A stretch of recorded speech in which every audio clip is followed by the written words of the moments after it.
Caro vestibulando, mais uma vez quem fala aqui é o professor André, de Literatura da Oficina do Estudante, e eu venho hoje trazer aqui uma dica a respeito de um dos maiores clássicos, se não o maior clássico de toda a narrativa brasileira. Eu falo das Memórias Póstumas de Brás Cubas de Machado de Assis, leitura já recorrente, já cobrada, já solicitada há muitos anos e muitos vestibulares aí, Brasil afora, atualmente sendo solicitado tanto na FUVEST quanto na Unicamp. Bom, Memórias Póstumas de Brás Cubas, datado de 1881, é o ponto inaugural do realismo na literatura brasileira, embora seja um realismo sui generis, um realismo diferente, um realismo que não segue os padrões convencionais da escola. Por quê? Bom, em princípio, se são memórias póstumas, nós temos aqui uma obra escrita por um defunto autor, para quem a campa foi outro berço, ou seja, para quem a sepultura representou uma espécie de novo nascimento. Então nós temos aqui um morto que ressuscita na sua própria obra, um morto que fala e que vem trazer de maneira absolutamente franca e aparentemente honesta todos os dados da sua vida pregressa, da sua vida anterior e, por que não dizer, também de toda a vida de uma elite parasitária carioca no tempo do Segundo Reinado, tão bem representada pelo nosso protagonista Brás Cubas.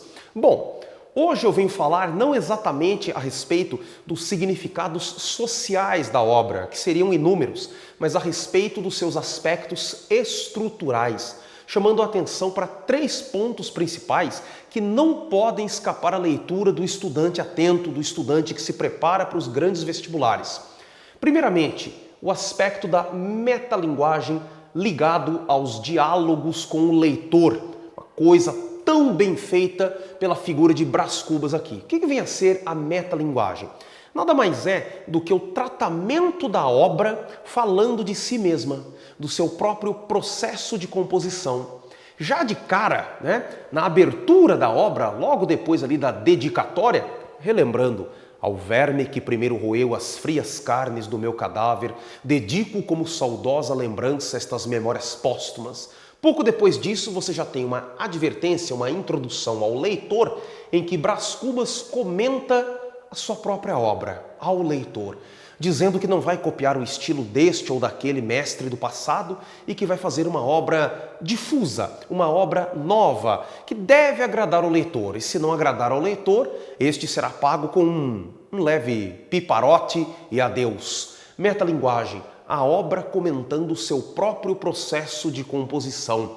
Isso vai aparecer na maioria dos capítulos das Memórias Póstumas, claro, ligado ao diálogo com o leitor, normalmente chamado por um vocativo, seja ele masculino ou feminino. Meu caro leitor, minha cara leitora, tu não acharás aqui o teu livro usual, feche este livro, jogue fora, avance 10 capítulos. Então nós teremos esses verbos no modo imperativo e esses vocativos sempre recorrendo ao leitor, sempre mantendo a atualidade da obra, sempre chamando o leitor como parte do processo de composição da narrativa.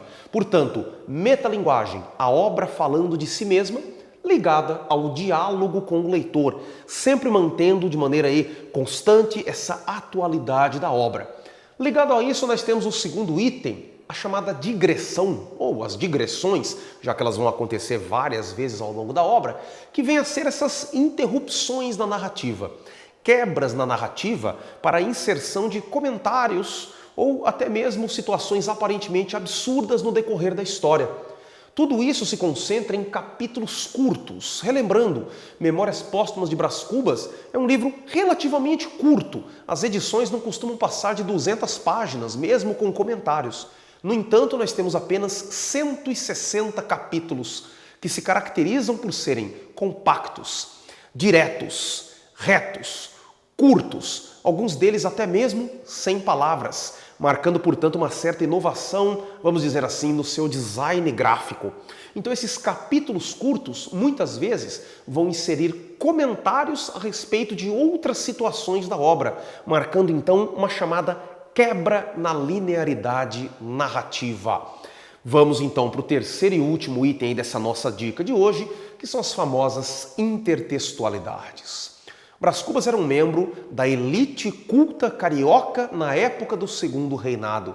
Portanto, era um homem de vasta cultura, ou pelo menos de uma cultura relativamente vasta.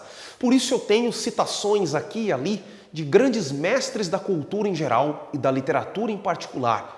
Logo na advertência ao leitor, nós temos uma referência a Stendhal, o autor de O Vermelho e o Negro. Citações da Bíblia são constantes na obra de Machado de Assis como um todo, né? Logo no início da obra, você tem Brás Cubas dizendo a respeito do Undiscovered Country, o local desconhecido, a pátria desconhecida de Hamlet. Então essas referências da literatura clássica e tradicional aqui e ali vão demonstrar uma cultura geral da parte do nosso defunto autor e vão ser aí uma espécie de brilho no decorrer da própria obra. De outro modo, você tem o quê? A afirmação da originalidade do próprio estilo de Brás Cubas. Como assim?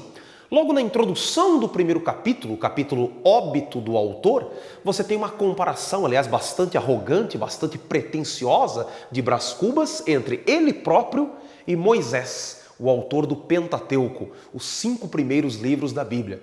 Moisés teria escrito a respeito da sua vida, evidentemente, e colocado a morte, a sua própria morte, não no introito, ou seja, não na introdução, mas no cabo, ou seja, no fim.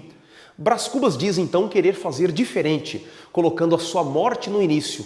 Por isso nós temos logo no primeiro capítulo o óbito do autor, ao qual sucederá a sua infância e assim por diante ao longo dos episódios dessa vida absolutamente inútil, mas ao mesmo tempo absolutamente charmosa e interessante, que terá um significado social bastante importante numa crítica à ociosidade das elites cariocas no tempo do Segundo Reinado. Muito bem, essas são aqui algumas características, alguns aspectos estruturais das Memórias Póstumas de Brás Cubas. Espero ter esclarecido alguma coisa a mais no dia de hoje.